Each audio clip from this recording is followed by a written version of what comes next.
Neste vídeo, vamos falar sobre a variância em cadeia de Markov. Para isto, utilizaremos como exemplo um exercício do livro de introdução aos processos estocásticos com R do Dobrô. O exercício nos diz que um rato é colocado no labirinto, começando na caixa A. Um pedaço de queijo é colocado na caixa I. De cada sala, o rato se move para uma sala adjacente através de uma porta aberta, escolhendo entre as portas disponíveis com igual probabilidade. O exercício quer saber: a. Quantas salas, em média, o rato visitará antes de encontrar o queijo? E quantas vezes, em média, o rato visitará a sala A antes de encontrar o queijo? Além disso, queremos saber a variância do número de passos do rato até sair do labirinto. Então, para resolvermos este problema, primeiro, que tal montarmos nossa cadeia de Markov? Seja x0, x1, x2 e assim sucessivamente a sequência de variáveis aleatórias que formam nossa cadeia de Markov, onde xn denota a posição do rato no tempo n, podemos então representar nossa cadeia por meio deste grafo dirigido, onde as arestas do grafo são rotuladas com as probabilidades de irmos de um estado no tempo n para outros estados no tempo n mais 1. Note que nossa cadeia apresenta novos estados e que A é o nosso estado inicial e I o nosso estado absorvente, já que ao encontrar o queijo no estado I, o rato permanece neste estado. Uma outra forma de representação da nossa cadeia é por meio de sua matriz de transição, denotada por P, onde P e J representa a probabilidade do rato visitar o estado J, dado que ele está no estado I. Agora, já conhecemos nossa cadeia de Markov absorvente. Vamos encontrar a média das salas que o rato visitará antes de encontrar o queijo? Para isso, precisamos encontrar nossa matriz fundamental, comumente denotada por F. A matriz fundamental é obtida por meio da inversa da matriz identidade, denotada por I, menos a matriz formada apenas por estados transientes de nossa cadeia, denotada por Q. Lembrando que as matrizes Q e I podem ser obtidas a partir da decomposição de nossa matriz de transição. Temos então que a matriz Q terá esta cara e a matriz identidade esta. Realizando os cálculos, temos a nossa matriz fundamental.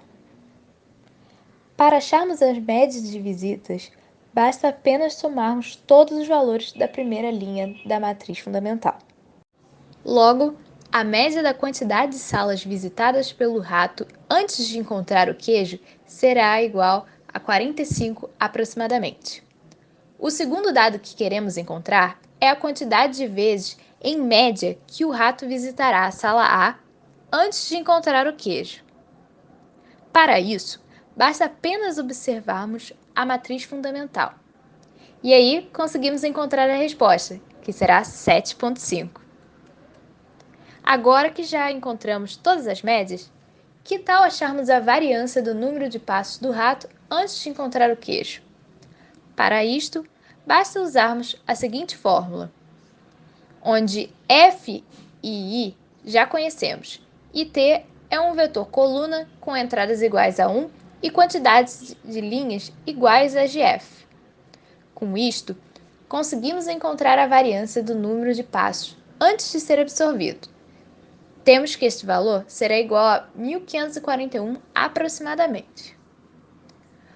Uma dica para facilitar na hora de realizar todos estes cálculos é utilizar a biblioteca SymPy do Python.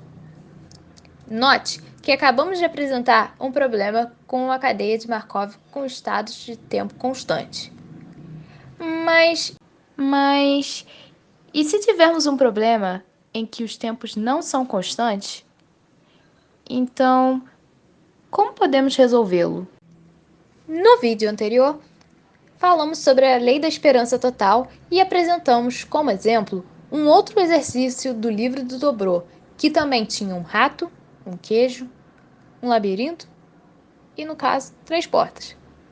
De uma forma sucinta, o problema nos dizia que um rato está preso em um labirinto com 3 portas e um pouco de queijo escondido em uma delas.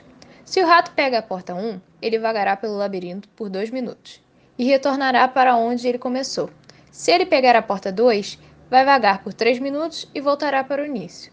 Se ele pegar a porta 3, ele encontrará o queijo após 1 minuto. Sabemos que se o rato voltar ao ponto de partida, ele imediatamente pega uma porta para passar e que o rato escolhe cada porta uniformemente ao acaso. Calculando a esperança para este problema, utilizando a lei da esperança total, tínhamos que o tempo médio para o rato encontrar o queijo seria 6 minutos. Mas, se quisermos encontrar a variância do número de passos para este problema, como devemos proceder? Que tal montarmos a cadeia deste exemplo? Observe que, para este problema, o tempo para cada estado não é algo fixo. Logo, uma solução a se fazer é trabalharmos com uma cadeia modificada, onde adicionamos um estado obrigatório para cada unidade de tempo e removemos nossos estados com tempo nulo. Então, temos que o estado P1 será transformado em 2 estados, P2 em 3 estados, e o estado referente a P3 se manterá. Note que, com a remoção dos estados de custo zero, nosso diagrama terá uma nova configuração, passando a ter 6 estados ao invés de 5. Assim, esta é a nossa matriz de transição e esta é a nossa matriz Q, referente aos estados transientes, e esta é a nossa matriz fundamental. Assim, conseguimos realizar o cálculo da variância do número de passos, assim como no primeiro exemplo. Utilizando novamente a fórmula, temos que a variância será igual a 38. Vale ressaltar que todos esses cálculos foram feitos com auxílio de um programa em Python. Na descrição do vídeo, temos uma outra versão para este problema, que conta com uma simulação desenvolvida pelo Pedro Marques. Então, neste vídeo, falamos um pouco sobre a variância em cadeia de Markov.